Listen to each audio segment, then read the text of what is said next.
profundamente o meu coração, baseado num livro que eu li há muitos anos atrás,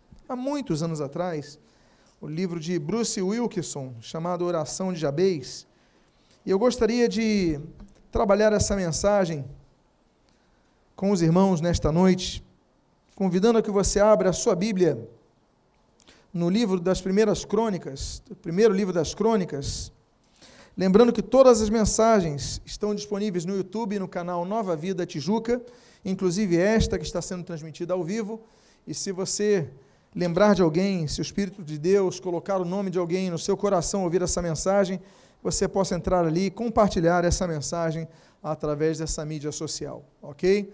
1 Crônicas, capítulo número 4, e eu gostaria de ler, e aqueles que puderem ficar de pé, desejarem ficar de pé, apenas para a leitura inicial, se coloquem de pé. Vamos ler capítulo 4 de 1 Crônicas, dos versículos 9 ao versículo de número 10. Diz a palavra do Senhor: Foi Jabez mais ilustre do que seus irmãos. Sua mãe chamou-lhe Jabez, dizendo: Porque com dores o dei à luz. Jabez invocou o Deus de Israel, dizendo: tomara que me abençoes e me alargues as fronteiras, que seja comigo a tua mão, e me preserves do mal, de modo que não me sobrevenha aflição.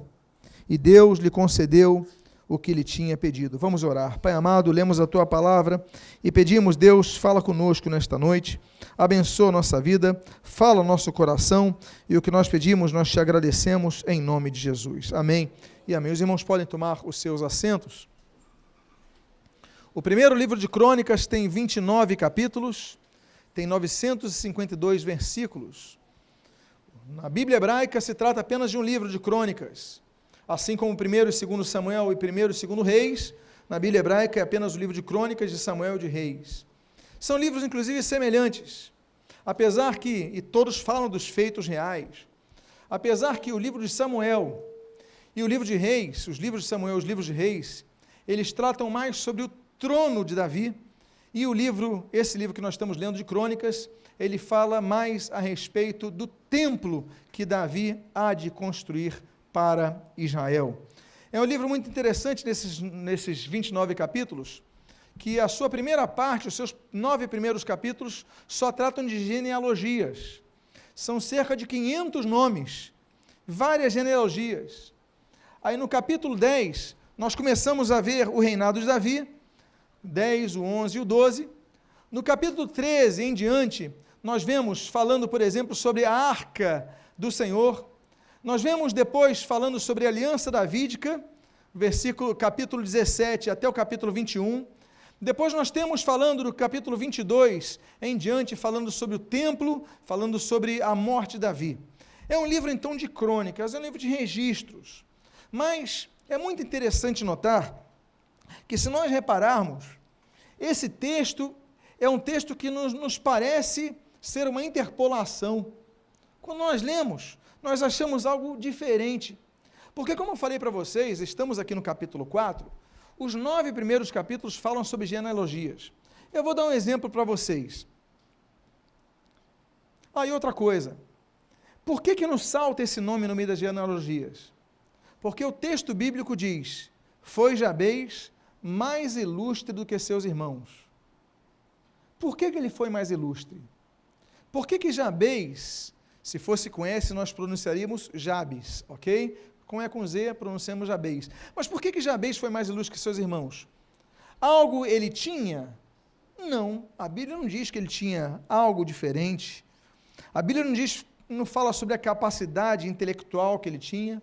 A Bíblia não fala sobre contatos políticos que o tornou como uma pessoa mais ilustre que seus irmãos. Não. Algo aconteceu que ele quebra uma genealogia e começa então a falar desse homem nesses 2 versículos.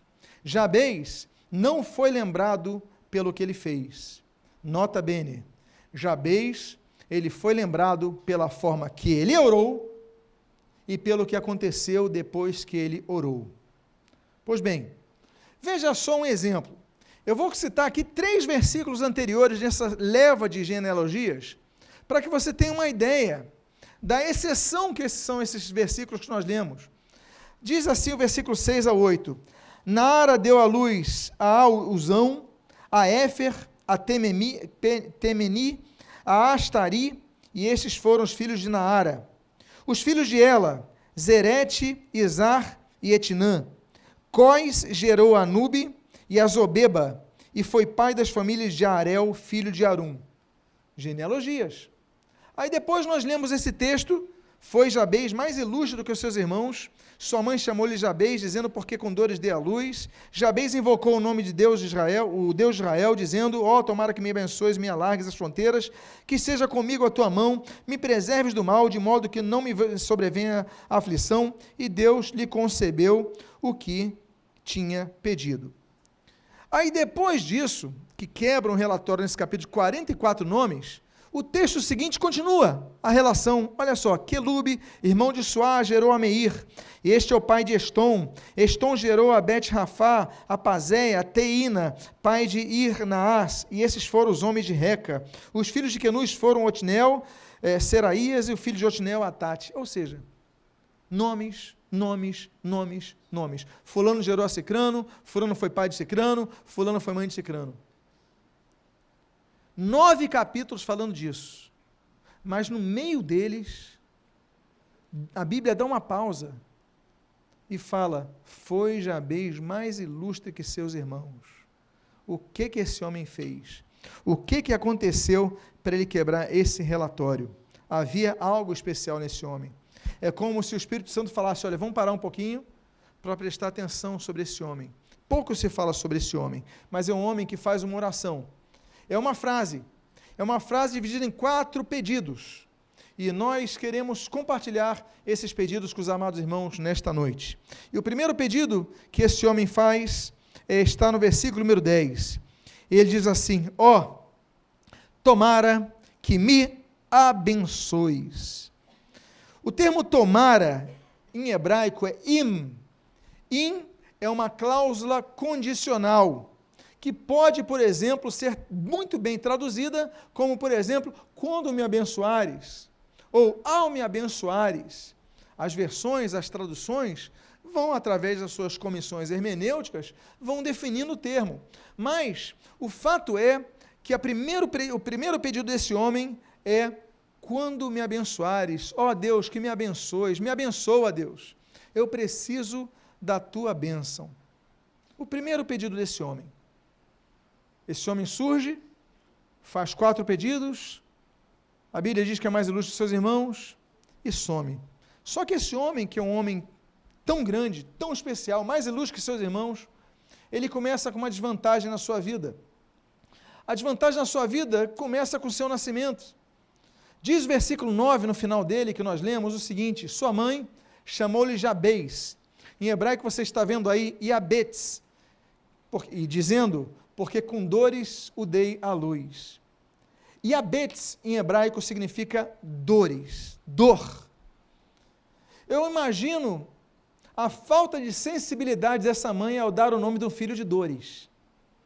Até hoje eu não entendo como no Brasil algumas pessoas dão o nome das filhas de Maria das Dores. Eu conheci uma Maria das Dores. Falei, mas como é que a mãe vai botar um nome desse na filha? Parece que está profetizando que essa mulher vai ficar sofrendo a vida inteira, a Maria das Dores.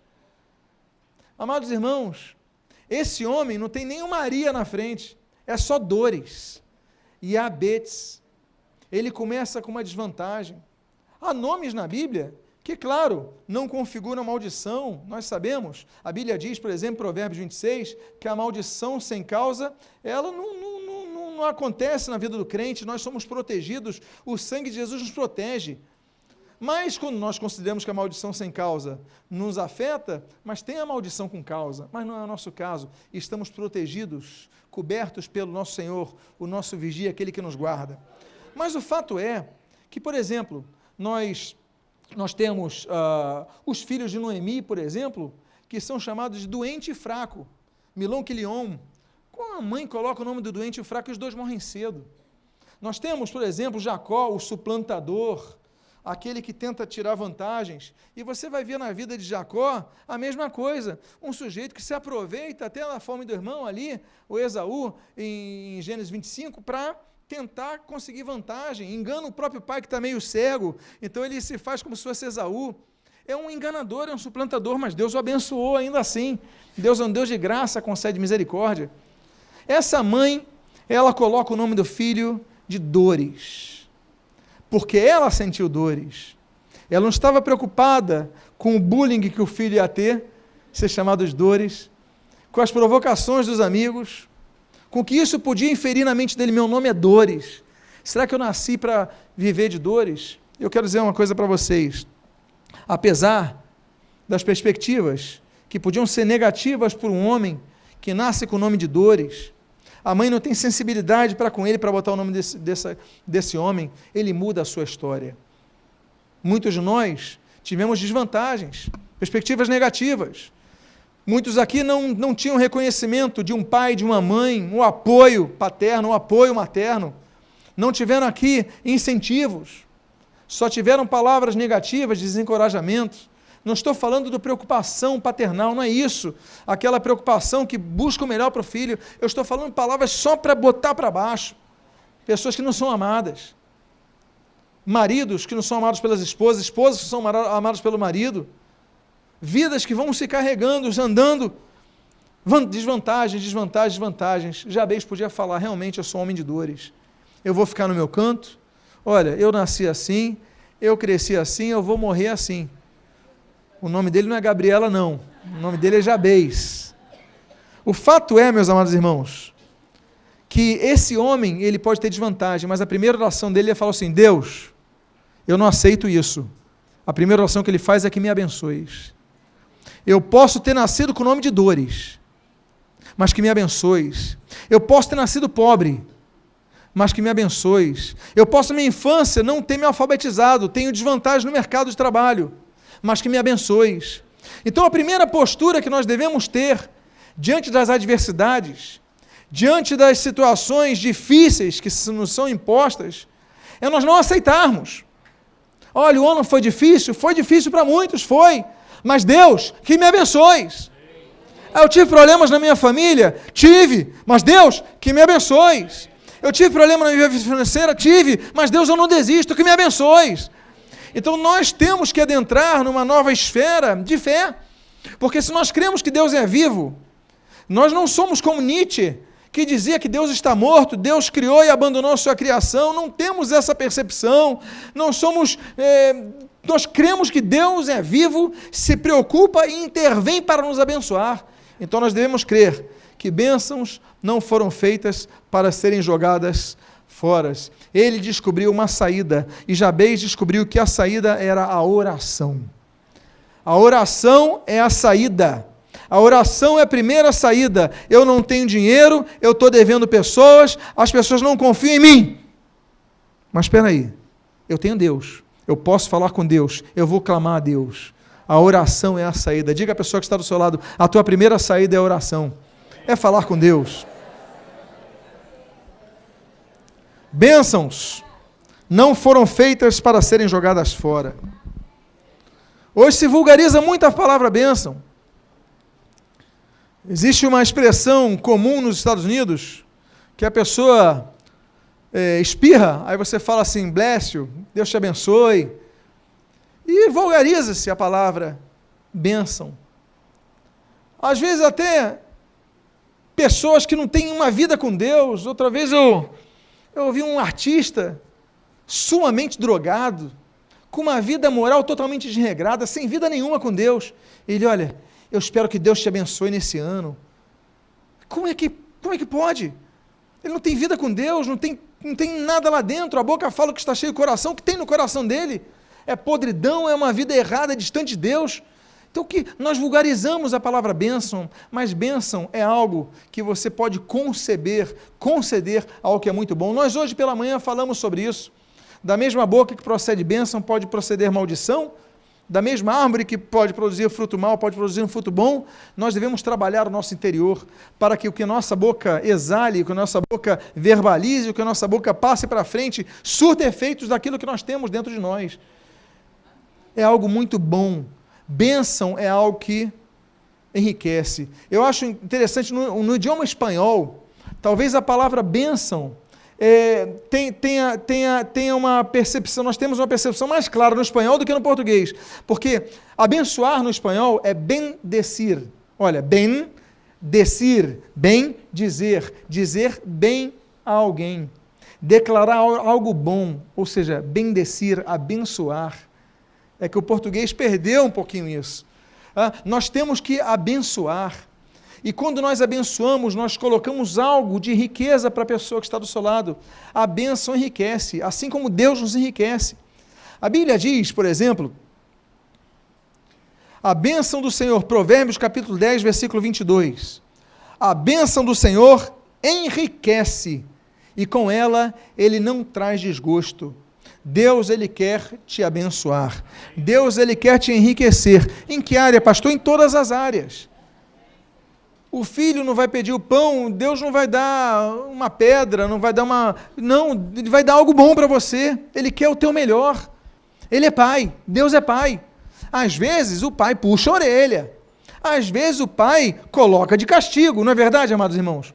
Mas o objetivo de Deus é nos abençoar. Então, a Bíblia diz, a bênção do Senhor enriquece. Ele tem algo para te enriquecer nessa noite. Enriquecimento não é apenas o pecuniário, não é apenas o dinheiro, não é apenas, é enriquecer em todas as áreas da sua vida, te prosperar em todas as áreas da sua vida, prosperar na sua vida ministerial, na sua vida familiar, nos seus planejamentos, na sua saúde. Deus quer te abençoar, porque a bênção do Senhor enriquece. Diga à pessoa que está ao seu lado, a bênção de Deus te enriquece. E o que esse homem fez? Jabe, sabendo disso, que a bênção de Deus enriquece, ele começa a mudar a história dele. Porque o seu primeiro pedido, eu estou falando de 4 pedidos que esse homem fez, mas o seu primeiro pedido é: Deus, que me abençoes. O que ele fez? Ele pediu. A Bíblia diz, ele pediu, por causa disso ele recebeu. A Bíblia diz, pedi, o Senhor Jesus nos ensina, Mateus capítulo 7, versículo 7, pedi e dar-se-vos-á, buscai e achareis, batei e abrir-se-vos-á. Olha, o pedir nós compreendemos, o termo é claro, mas os dois termos seguintes, os 2 verbos seguintes que nós trabalhamos aqui na sua base, elas me saltam a atenção, que é o buscar e o que é o abrir-se. Buscar implica uma postura não passiva, mas implica numa procura. Olha, pedi, dá-se-vos-á. Pedi, ok, eu peço. Agora eu peço por um emprego bom, mas eu não busco algo melhor, não vou buscando oportunidade de mercado.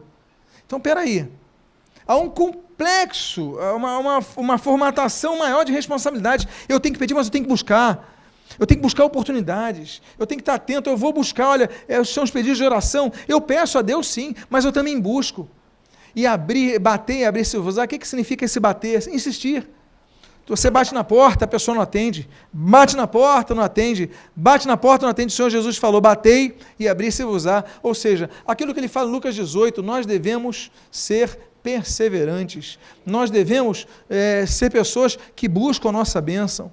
Eu gosto muito dessa história de Jabez, porque Jabez, ele entendeu, olha, eu tenho 2 alternativas, porque eu venho de uma família que minha mãe me chama de Dores, alguém que trouxe dores para ela, quer dizer, ela ainda reclama, cada vez que ela me chama, Dores, vem aqui,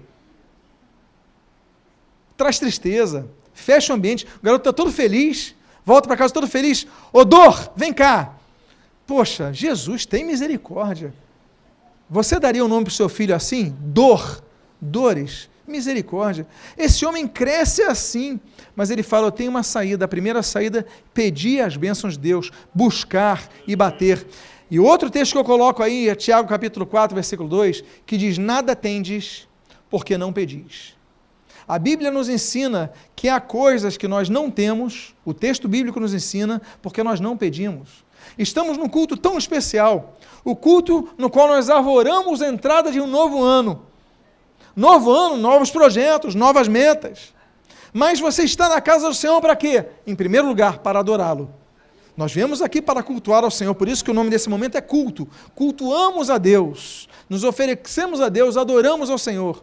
Mas também viemos aqui para duas coisas também. Nós viemos também, e quando cultuamos a Deus, nós louvamos, mas nós também viemos para ouvir a sua palavra, que é direção para nossas vidas, mas nós também viemos aqui para clamar por um novo ano. Senhor, muito obrigado pelo 2017, mas pedimos a tua graça, as tuas bênçãos sobre nós em 2018. Nada tendes, porque não pedis. Há coisas que nós só vamos ter quando nós pedirmos. Diga para a pessoa que está do seu lado, tem coisa que você nunca vai ter se não pedir a Deus.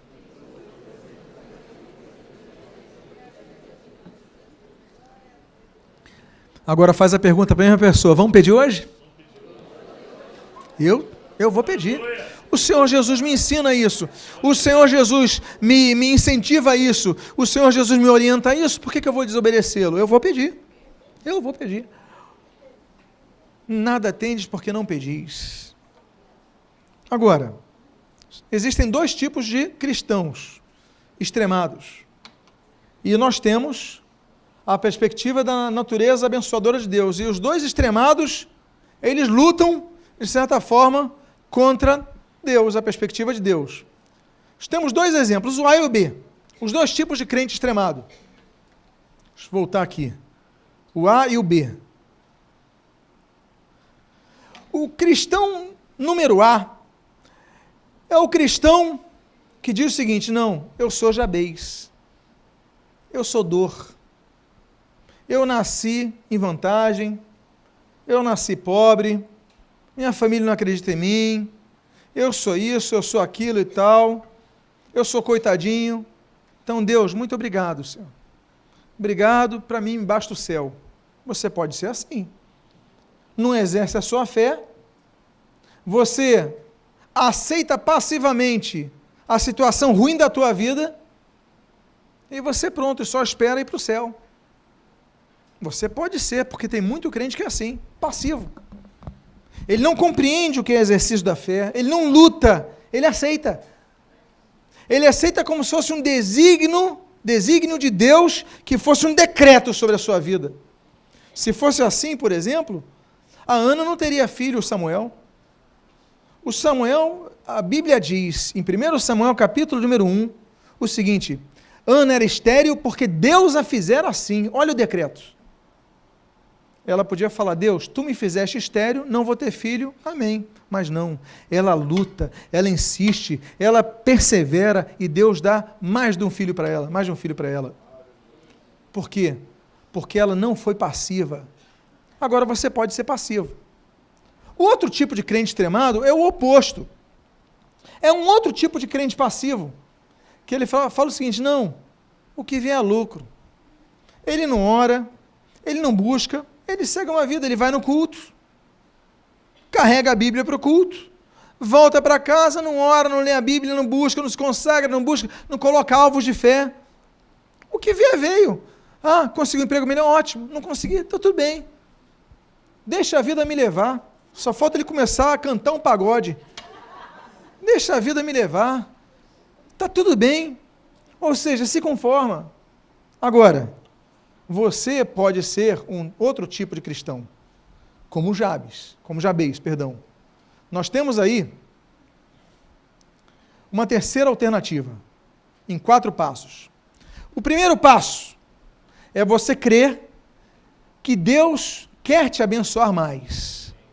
Olha, eu creio que Deus tem mais para me oferecer do que eu tenho hoje. Se eu nada tenho porque eu não peço, porque tem coisas que eu posso ter que ainda não tenho. Eu creio que Deus quer me abençoar. A bênção de Deus enriquece, não traz desgosto. Então, peraí, tem coisas que eu posso melhorar na minha vida. Você pode ser esse cristão. Essa terceira via. Eu acredito que Deus tem algo melhor para a minha vida. Eu acredito que esse próximo ano pode ser melhor para a minha vida. Você tem que crer. Começa no campo da fé. Segundo ponto, o que você quer, é o teu objetivo. Olha, eu quero um emprego melhor, eu quero mais saúde, eu quero comprar um sapato novo, eu não sei o que você quer, cada um tem um objetivo, eu quero comprar um carro próprio, não quero ficar andando de ônibus às 6:30 da tarde no Rio de Janeiro, e de ônibus, Não, quero ter um carro próprio, ligar meu ar-condicionado. Por que você não pode? Ah, porque eu sou pobre? Então, se você tiver essa mente, você vai viver a vida inteira assim. Você tem que começar falando assim, Deus pode me abençoar mais, agora eu quero um carro. Ou eu quero isso, eu quero aquilo, eu quero, é meu direito. Eu posso querer. Você está entendendo o que eu quero dizer? Você pode ser um cristão assim, que tem objetivos. Terceiro ponto.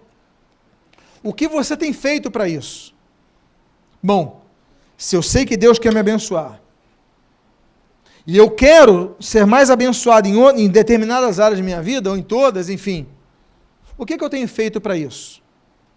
No campo da fé e no campo da humanidade. Ah, você quer ter um emprego melhor, mas não estuda. Ah, eu quero passar para um concurso, não estuda. Eu quero ser promovido.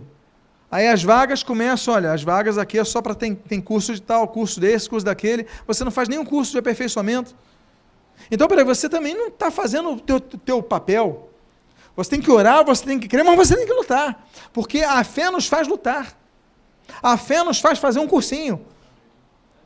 Ah, eu vou fazer um cursinho porque na minha idade está abrindo vaga de trabalho, mas espera aí, se eu tiver um curso, tem esse plus, que esse daqui, eu vou ter um currículo melhor.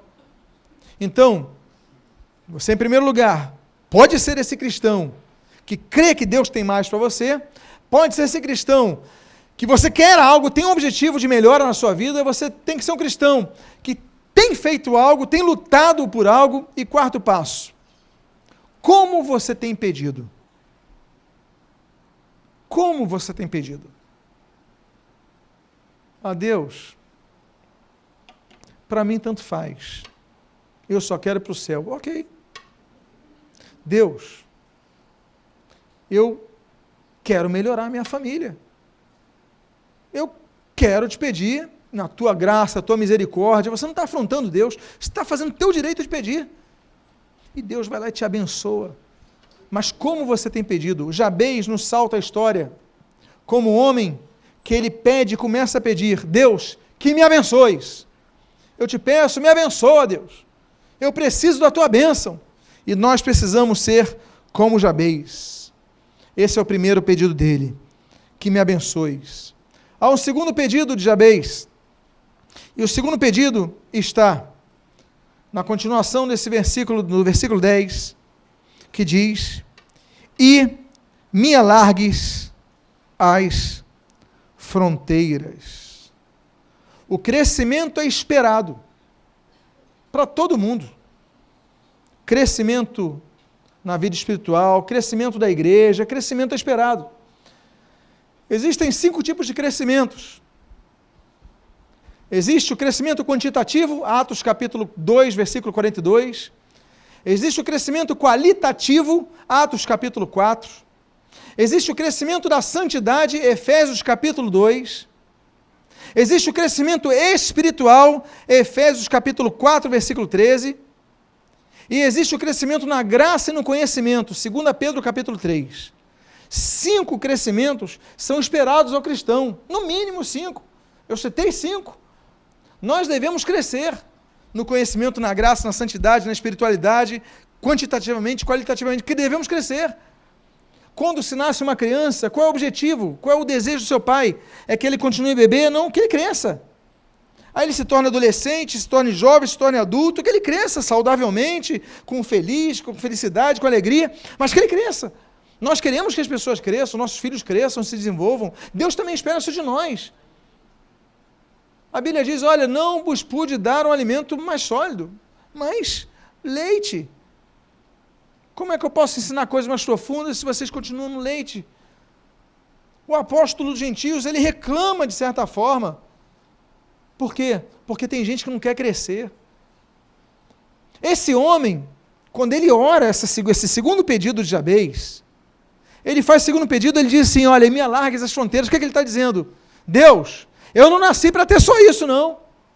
Eu nasci para ter mais. Eu preciso de mais, eu quero mais. Me alargues as fronteiras. Jabez estava pedindo mais. Eu não quero apenas morar aqui. Eu não nasci para isso, nesse quadrado, não.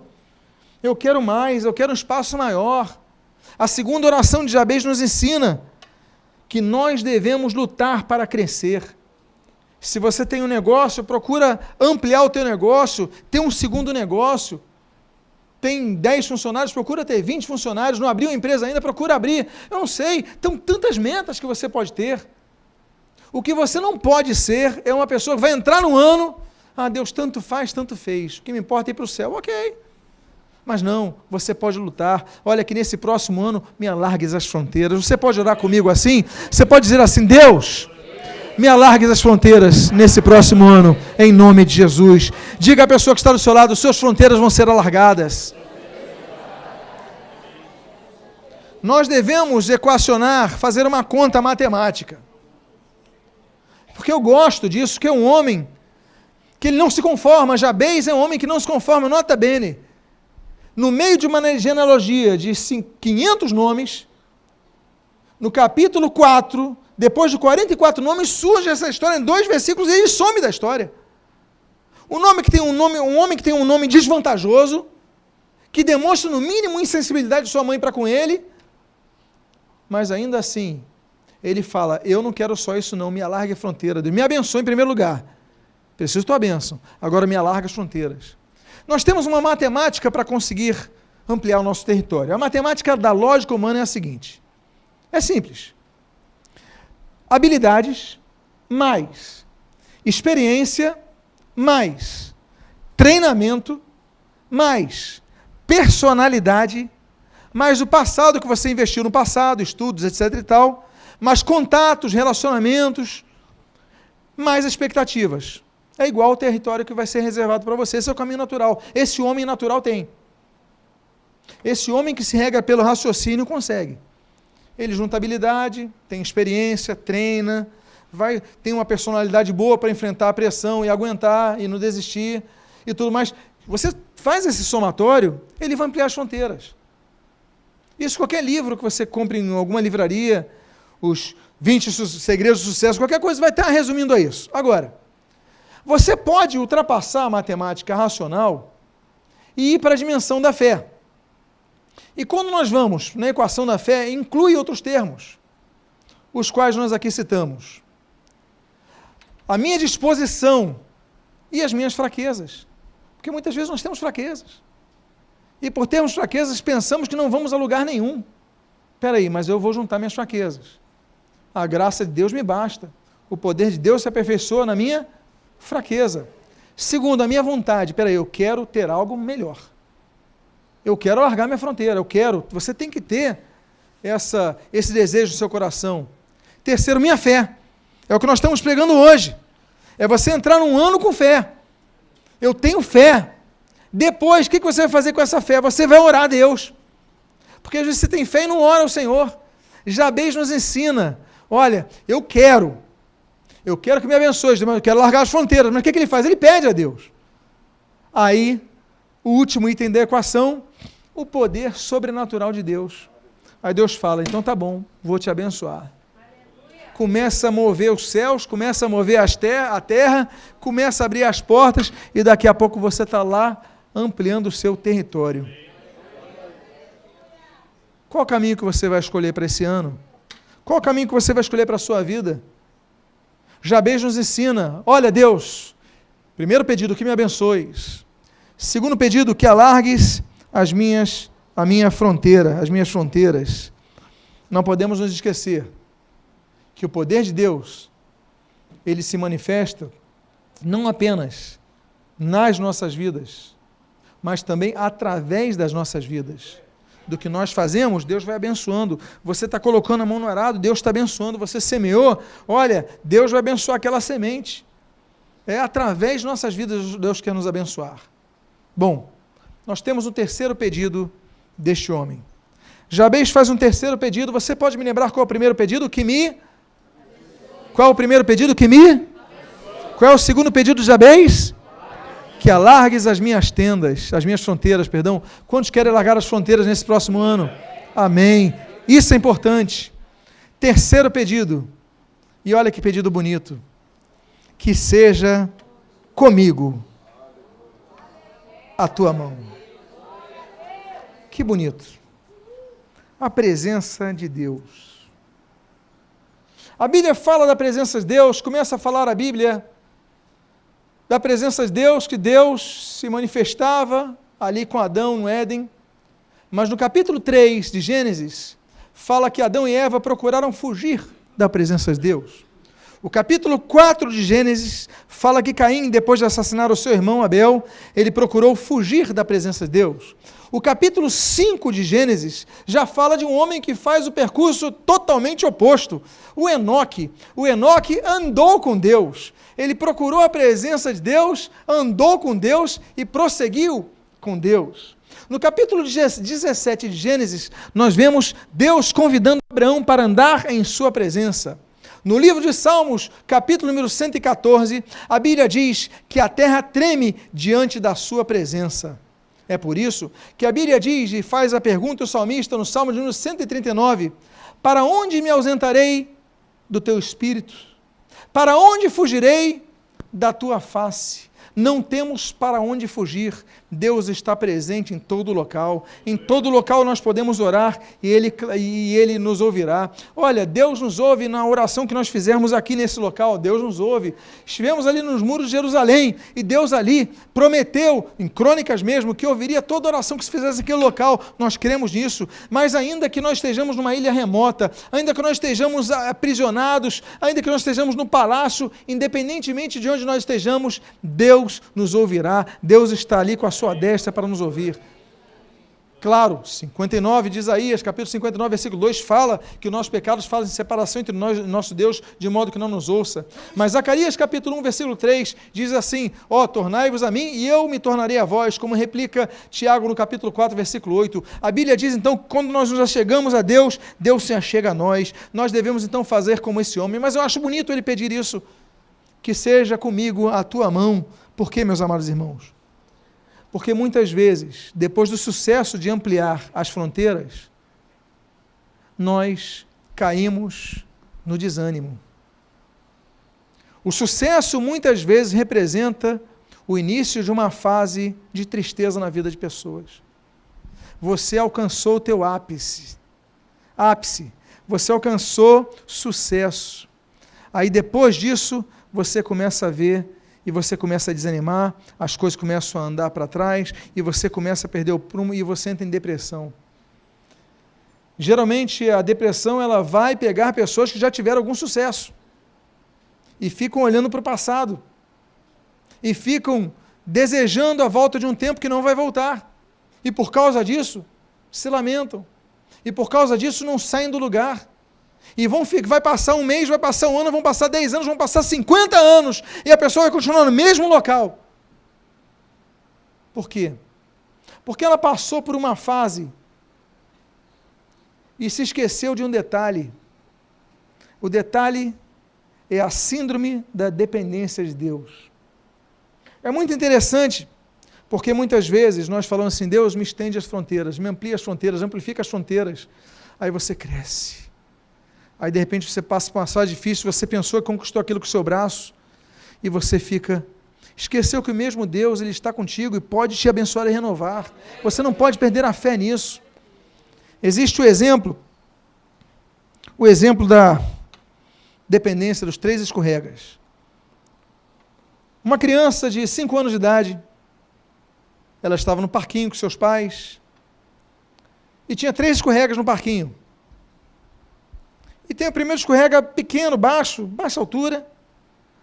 A criança sobe, nem olha para os pais, e desce o escorrega, todo feliz. Olha que bom, ficou todo feliz, subiu algumas vezes o primeiro escorrega, ótimo. Aí essa criança olha o segundo escorrega. Aí fala, peraí, o segundo escorrega é um pouco maior. Eu vou lá, vai ser divertido. Essa criança sai correndo para o segundo escorrega, sobe o escorrega mais alto, ela vê a altura, desce, se alegra, se diverte. Aí vai, vou subir de novo e se diverte. Nem olha para os pais, nada. Ela sentiu que ela tinha força para isso. Ela sentiu que tinha condições de administrar isso. Toda feliz. Até que olha para o lado e vê um terceiro escorrega, um escorrega maior, um escorrega bem alto. Ela fala, opa, vou lá. E ela vai no terceiro escorrega. Quando ela começa a subir a escada, ela olha para trás, ela fala, opa, não vou descer, por aqui não vou. Quando ela chega lá em cima, ela olha a altura do escorrega e fala, não vou descer também para frente, não. Olha para trás, eu não vou descer essa escada. Olha para frente, eu não vou descer essa escorrega. O que essa pessoa faz? Pai, me ajuda! Aí o pai chega, o pai sobe aquelas escadas, coloca a criança no seu colo e desce e escorrega com o seu filho. O que é isso? É a síndrome da dependência de Deus. Muitas vezes nós empacamos, porque nós conseguimos força para vencer situações do primeiro escorrega. Nós vimos que tínhamos condições de vencer o segundo escorrega, mas chega um momento em nossas vidas que a gente só pode fazer uma coisa: Pai, me ajuda! É você recuperar aquela dependência que você teve um dia na sua vida espiritual, que você perdeu com o tempo. Você perdeu, você desanimou, você confiou demais em você já não ora como antes, já não lê a Bíblia como antes, nem congregar você congrega, você se acha independente, você se acha... Agora, há momentos na vida que a única forma de nós descermos o escorrega é gritarmos, Pai, me ajuda.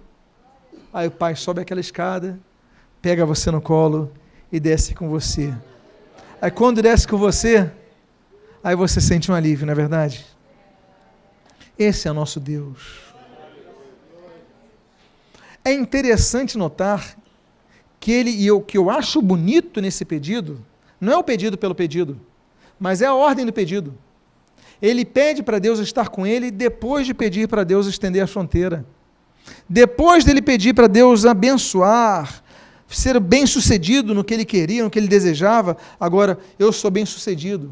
Agora eu consegui o que eu queria, agora isso, agora aquilo. Deus, mas que a tua mão não deixe estar sobre a minha vida, porque eu preciso do Senhor no momento que eu não tenho a minha fronteira largada, mas eu também preciso do Senhor no momento que eu tenho a fronteira largada.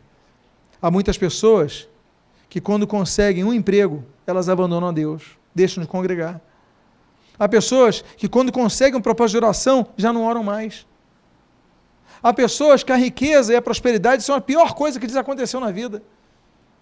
Eu conto um caso da minha juventude, da minha época de jovem.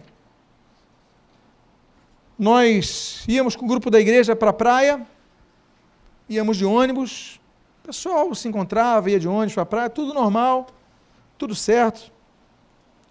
E tinha um amigo meu, eu não lembro se ele morava no Meier, ele não morava perto da igreja,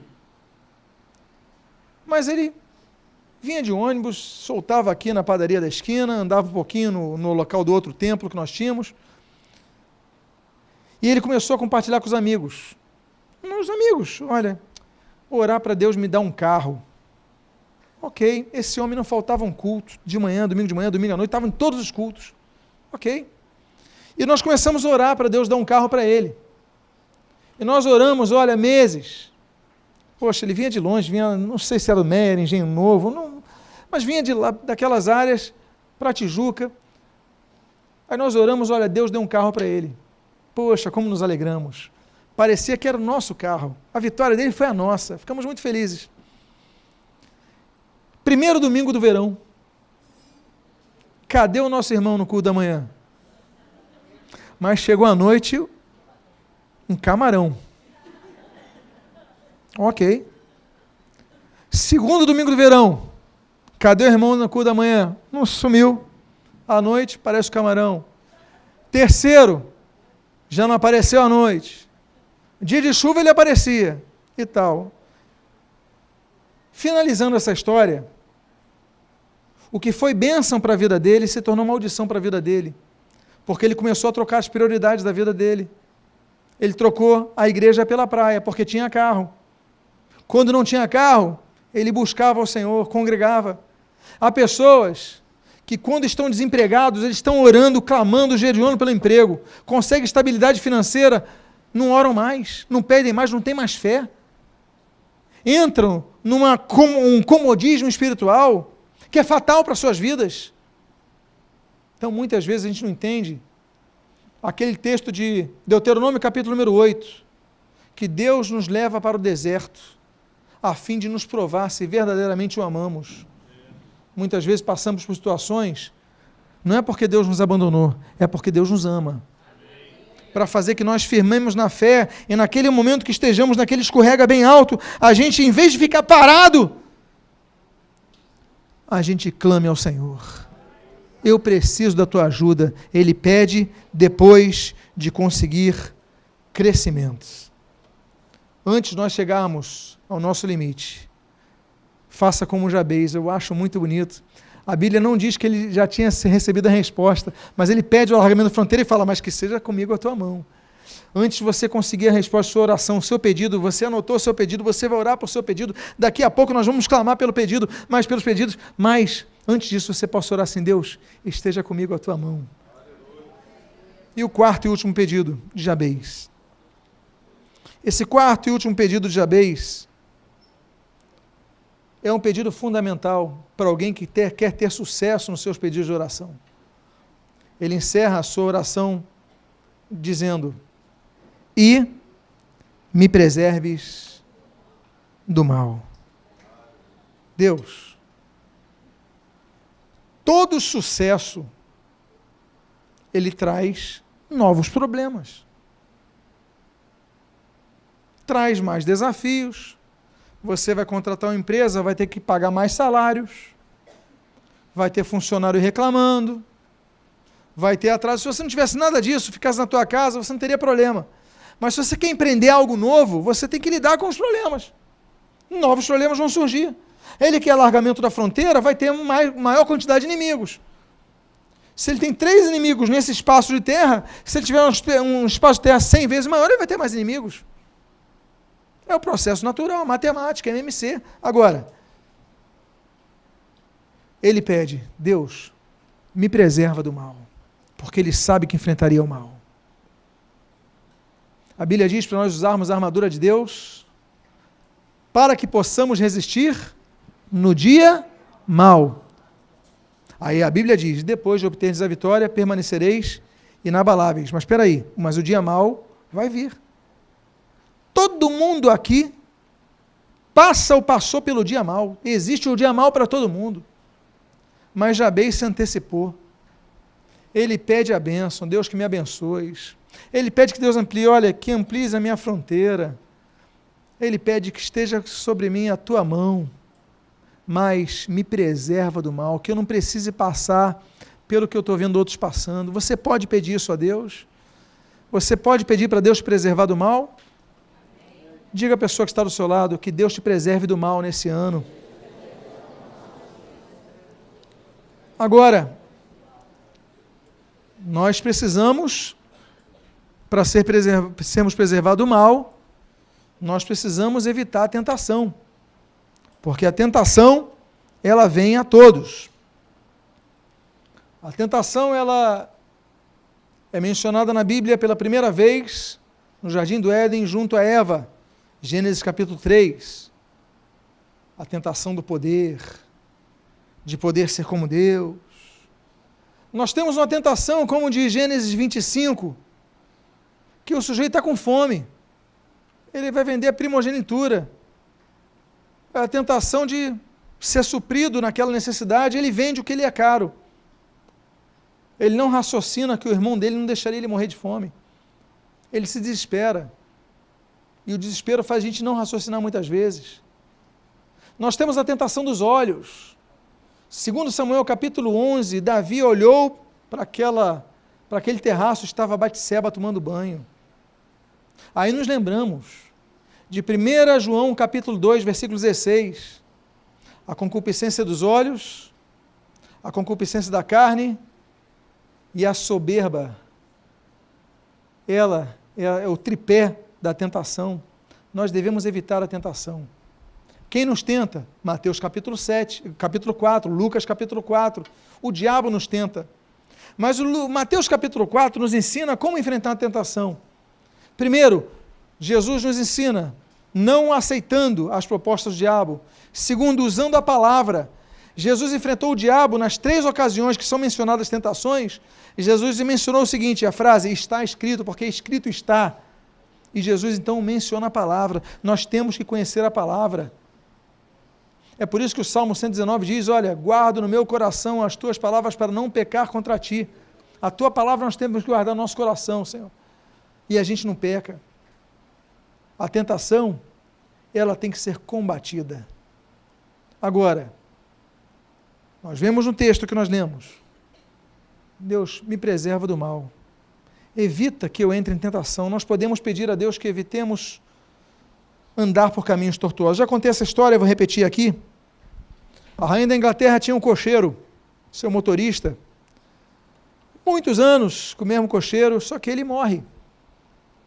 Ele fica idoso e morre. Então o parlamento vai escolher ali um novo cocheiro real e escolhem pela Grã-Bretanha os melhores cocheiros. Selecionam 3. E o parlamento, o gabinete, faz a seguinte pergunta: olha, para cada um deles individualmente.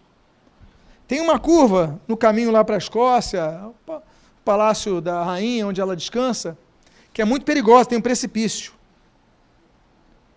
A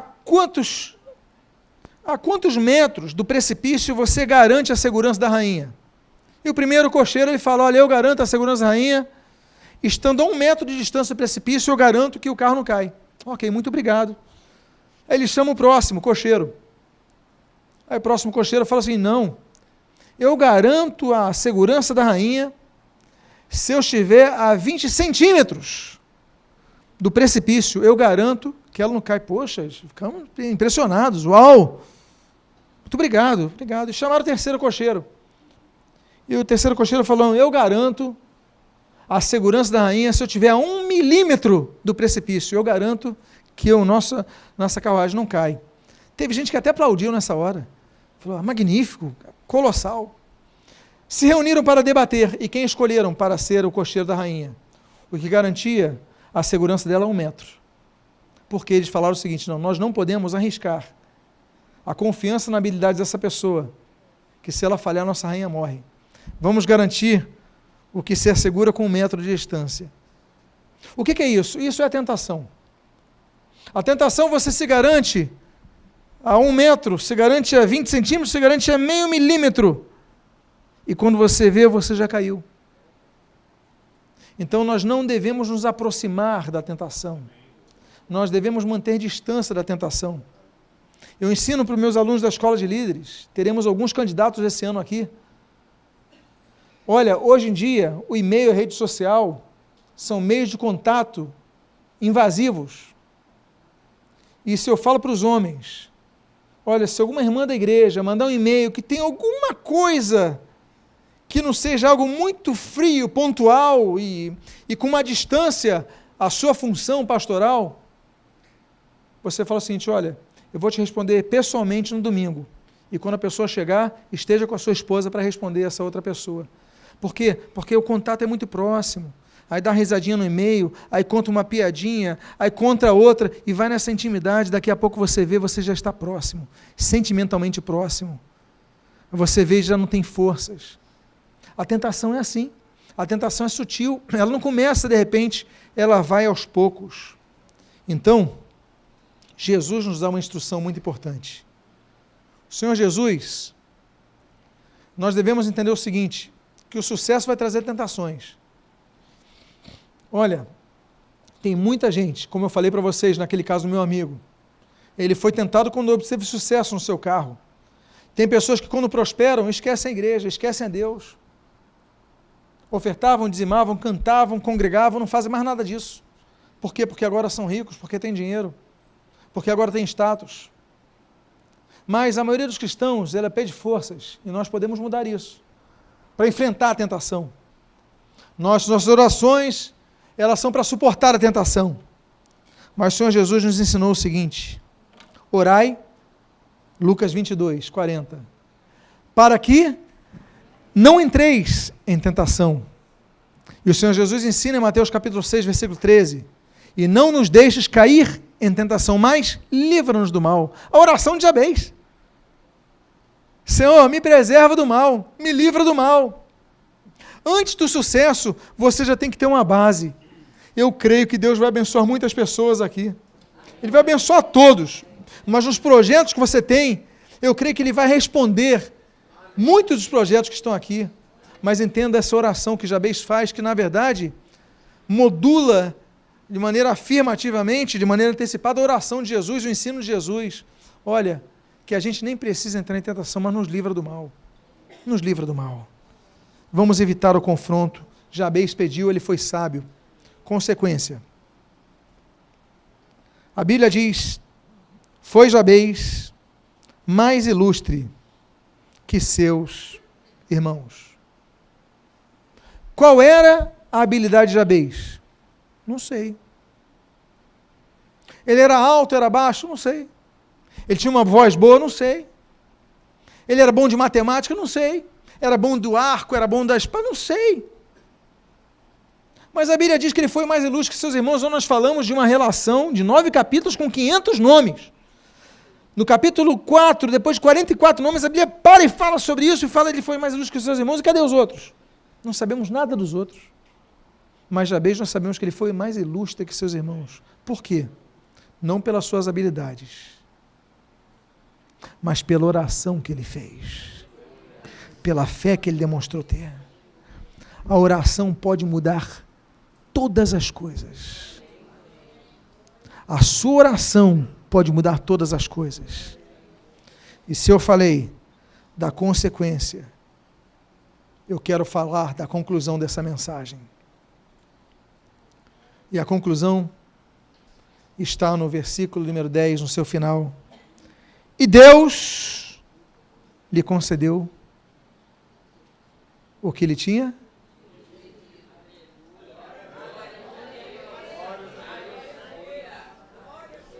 E Deus lhe concedeu o que ele tinha pedido. Meus amados irmãos, não pedimos, não temos coisas porque não pedimos. Eu quero convidar a você a finalizar esse ano agradecendo a Deus pelo ano 2017, mesmo que tenha tido um ano difícil, mas vamos agradecer a Deus porque Ele nos sustentou. Mas vamos pedir a Deus que nos abençoe. Eu vou pedir que os diáconos rapidamente distribuam a oração de Jabez. Pode distribuir rapidamente para todos. Para todos, rápido. Alguém nesse canto direito aqui. Esse é o versículo que nós lemos hoje. Vou pedir um aqui, por favor. Por gentileza, Israel. Israel, por gentileza, umzinho aqui, por favor. Obrigado. Eu vou colocar isso daqui do lado do monitor do meu computador. Tem gente que vai colocar no espelho do banheiro. Tem gente que vai... Não é uma reza. Isso não vai trazer sorte, não é superstição, não. Isso daqui é só para lembrar. Olha, eu quero fazer uma oração como Jabez fez. Uma oração com fé. Uma oração pedindo, Deus me abençoe, me alargue as fronteiras, que seja contigo a minha mão e me livres do mal. Então você pode fazer o que você quiser, você pode guardar na sua Bíblia, você pode fazer o que você quiser com esse papel, mas eu imprimi para todo mundo ter, para você levar esse versículo para você, esses 2 versículos para você ter na sua vida. Quantos foram abençoados com essa mensagem? Quantos querem aplicar o que Jabez fez? Eu convido a você, ao pegar esse papel, ficar de pé. Nesse momento,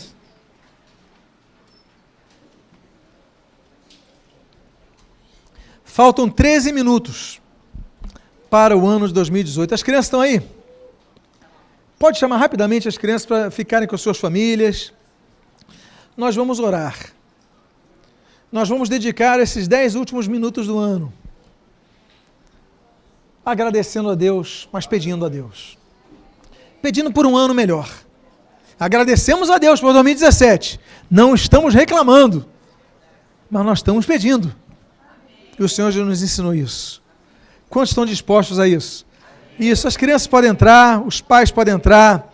Nós vamos começar a orar. Eu sei que tem pais que têm que ficar perto dos seus filhos. Podem entrar. Nós vamos clamar ao Senhor agora. Mas nós vamos pedir. Você que tem o seu pedido de oração já impresso, esse pedido aqui esse alvo de oração, se você quiser levantar ele, se você quiser levantar esse papel, se você quiser colocar a mão no seu coração, se você quiser, o jeito que você quiser, mas o importante é você orar com fé, porque nós vamos fazer isso. Vamos dedicar esses últimos minutos do ano ao Senhor. Quantos foram abençoados por essa palavra? Quantos vão clamar a Deus? Deus me abençoe. Quantos vão clamar isso? Deus me amplie as fronteiras. Quantos vão clamar isso? Deus, esteja comigo a tua mão. Quantos vão clamar sobre isso? E quantos vão clamar, Deus, me livra do mal. Que seja um ano que Deus te livre do mal. Amém? Vamos orar agora, vamos clamar ao Senhor. Vamos encerrar esse ano clamando ao Senhor. Vamos começar esse novo ano clamando ao Senhor. Vamos orar então, abre a sua boca, louve ao Senhor. Pai amado, em nome de Jesus, nós te glorificamos, nós te agradecemos, nós te bendizemos. Muito obrigado, Deus, porque nos deste um ano, Senhor. Um ano sim com muitas lutas, com muitos desafios, Pai. Mas foi um ano que a Tua mão esteve conosco para nos abençoar. Pai amado, passamos por dificuldades, mas não passamos sozinhos. Pai amado, ainda que no deserto, Pai, como diz o livro de Êxodo, a coluna de fogo estava durante a noite, a coluna de fumaça estava durante o dia. A Tua presença jamais nos afastou. E Pai, obrigado porque estamos na Tua casa. Pai, Tu és o bom pastor que nos conduzes a pastos verdejantes. Nós pedimos, Deus, que seja um ano de muitos pastos verdejantes. Pai amado, nós te louvamos pelo ano 2017. Obrigado, Senhor, nos perdoa pelas nossas falhas nesse percurso. Nos perdoa, Senhor, porque muitas vezes nesse processo do ano, nos faltou fé.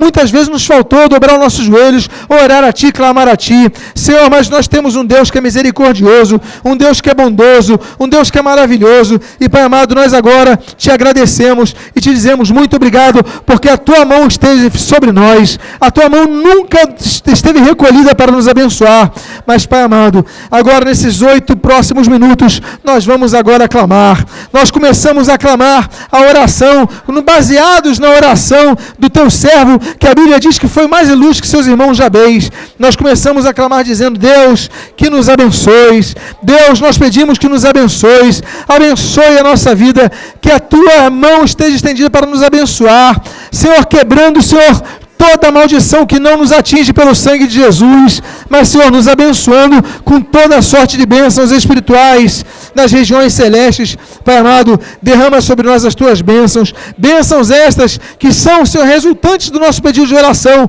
mas bênçãos também daquelas que Tu tens reservado para nós, que nós nem imaginamos. Pai, nós olhamos 2017, 2016, 2015, outros anos, e nós vemos quantas coisas nós ganhamos que nós nem pedimos, Pai. Tu és um Deus galardoador, Tu tens prazer em abençoar os Teus filhos, então nós pedimos que a Tua mão esteja sobre nós para nos abençoar. Abençoa as nossas vidas. Pai amado, nós pedimos, nos alargues as fronteiras, que seja o ano que nós alarguemos as nossas fronteiras, que não terminemos o próximo ano, Senhor, da mesma maneira que nós entramos, Pai, estamos entrando, Pai, que em nome de Jesus, nós possamos terminar o próximo ano testemunhando, vivenciando um ano melhor do que foi 2017, alargamento das fronteiras, alargamento dos projetos, a Tua mão estando sobre nós para nos abençoar, Pai amado. Então nós pedimos, alarga nossas fronteiras em várias áreas. Pai, nós anotamos nos pedidos de oração vários pedidos, vários propósitos, vários alvos, e Pai, nós sabemos que a Tua mão está sobre nós. Pai amado, muitas vezes escrevemos chorando, escrevemos com dificuldade, mas Tu és o Deus que recolhes no Teu odre cada lágrima, como diz o salmista. Pai amado, recolhe as nossas lágrimas, consola os nossos corações. Nós sabemos, como diz o salmista, que o choro pode durar uma noite, mas a alegria vem pela manhã. Pai amado, muitos aqui estão chorando, clamando a Ti com choro, mas sabemos que a alegria vem pela manhã. Pai amado, a terceira parte da oração é que nós fazemos também, que seja comigo a Tua mão. Pai amado, nós sabemos da força do nosso braço, nós sabemos da nossa limitação, da capacidade humana, nós sabemos de tudo que Tens feito por nós, Pai, mas nós sabemos que nós somos limitados. A Tua graça nos basta, o Teu poder se aperfeiçoa em nossa fraqueza. O que nós pedimos é a Tua mão estando sobre nós para nos sustentar. Pai amado, um dia, Senhor, Arão e Hur tiveram que levantar as mãos de Moisés, porque as suas mãos estavam cansadas. Ele teve ajuda. Que a Tua igreja possa ajudar aquele que está cansado, que os Teus servos possam ajudar aqueles que estão cansados, mas que acima de tudo isso, Tu possas nos ajudar, porque vem o dia mau, Senhor, mas nós pedimos, preserva-nos do dia mau, Senhor, mas levanta os nossos braços, sustenta-nos, Pai. É por isso que nós finalizamos essa oração, Senhor, dizendo dizendo, Senhor, que me preserves do mal, de modo que não me sobrevenha a aflição. Pai amado, que nós possamos crescer, que nós possamos ter vitórias, que nós possamos ter alegrias, mas que em nome de Jesus, Pai amado, nós possamos ser preservados do mal. Senhor, que em nome de Jesus, a nossa família seja preservada do mal, a nossas esposas, maridos, filhos possam ser preservados do mal. Estende a tua mão sobre a nossa casa, estende a tua mão sobre os nossos negócios, estende a tua mão sobre o nosso ministério, estende a tua mão sobre a nossa saúde, estende a tua mão sobre a nossa carreira. Estende a tua mão e nos livra do mal. Senhor, sabemos que o inimigo quer nos devorar, ele está nos rodeando, andando ao nosso derredor, procurando ocasião oportuna para nos devorar, mas nós sabemos, como diz 1 João capítulo 4, maior é o que está em nós do que o que está no mundo. Então, Deus, seja a tua mão sobre nós e nos preserva do mal, que não nem cheguemos a entrar em muitas tentações, mas que nos livres, teu Espírito Santo nos alerte e nos livres de toda tentação e todo mal. Pai amado, são as tuas bênçãos que nós jogamos sobre nossas vidas. Abençoa agora cada área. Senhor, abençoa a nossa vida espiritual.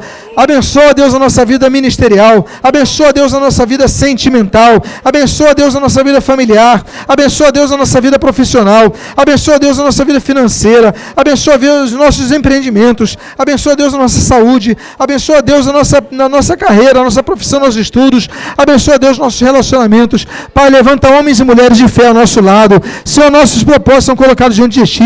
Estamos dedicando mais tempo de oração que muito crente dedicou aqui durante todo o ano, Pai amado, mas nós oramos a Ti, porque a solução é a oração. Jabez não tinha muita perspectiva nem na própria família, mas ele podia fazer uma coisa e fez. Ele orou e Tu abriste a porta. Não é porque era pobre, não é porque tinha dores, não, Deus. Ele orou e Tu mudaste tudo. Então Tu pode mudar. Eu levanto as minhas mãos, eu clamo ao Teu povo, Senhor. Eu peço por minha vida, pela vida de cada um, Senhor.